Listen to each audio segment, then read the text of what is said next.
हर हर महादेव। आज हम आपको द्वादश ज्योतिर्लिंगों में से एक बाबा बैद्यनाथ धाम की महिमा के बारे में बताएंगे।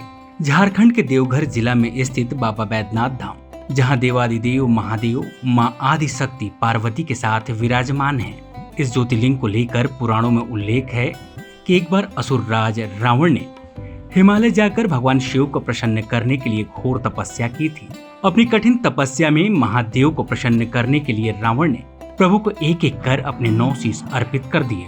रावण ने देवादिदेव महादेव के चरणों में अपना 10वां शीश भी अर्पित करने की कोशिश की, लेकिन इसी बीच प्रभु प्रसन्न होकर प्रकट हो गए और बाबा भोलेनाथ ने रावण के 10 शिरों को ज्यों का त्यों कर दिया। साथ ही असुरराज रावण को वरदान मांगने को कहा। इस पर असुरराज रावण ने प्रभु को लंका चलने की विनती की। हालांकि शिव जी ने अनुमति तो दे दी, लेकिन यह चेतावनी भी दी, यदि वो मार्ग में इसे पृथ्वी पर रखते हैं तो फिर शिवलिंग अचल हो जाएगा। इसके बाद लंका नरेश शिवलिंग को लेकर हिमालय से चले। बीच मार्ग में एक चिता भूमि आने पर उन्हें लघुशंका निवृत्ति का आभास हुआ।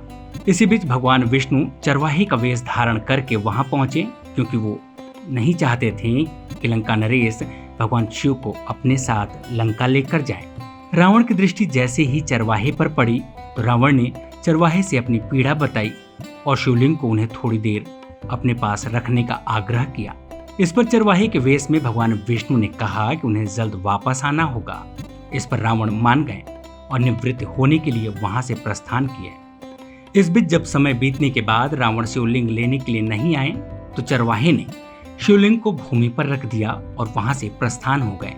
जब लंका नरेश वहां लौट कर आए तो उन्होंने देखा कि शिवलिंग भूमि पर है और वो चरवाहा को यहाँ वहां देखने लगे। फिर असुरराज पूरी शक्ति लगाकर शिवलिंग को उठाने का प्रयास करने लगे, लेकिन वो असमर्थ रहे। इससे निराश होकर उन्होंने अपने अंगूठे से शिवलिंग को भूमि पर दबा दिया और लंका लौट गए।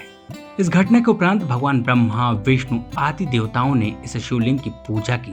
वहीं शिवलिंग में भगवान शिव के दर्शन होते ही सभी देवी देवताओं ने उसे उसी स्थान पर प्रतिस्थापित कर दिया। आज वर्तमान समय में बाबा बैद्यनाथ धाम के नाम से इस शिवलिंग को जाना जाता है। 12 ज्योतिर्लिंगों में से एक यह लिंग झारखंड के देवघर जिला में स्थित है। प्रत्येक वर्ष सावन माह में यहाँ भव्य मेले का आयोजन होता है। साथ ही पूरे वर्ष देश दुनिया से भक्त यहाँ भगवान के दर्शन के लिए आते हैं। ऐसी मान्यता है कि सावन मास में जो भी भक्त सच्चे मन से प्रभु के दर्शन व पूजन करता है, उसकी सभी मनोकामनाएं पूर्ण होती है। ब्यूरो रिपोर्ट, ई न्यूज़ 18।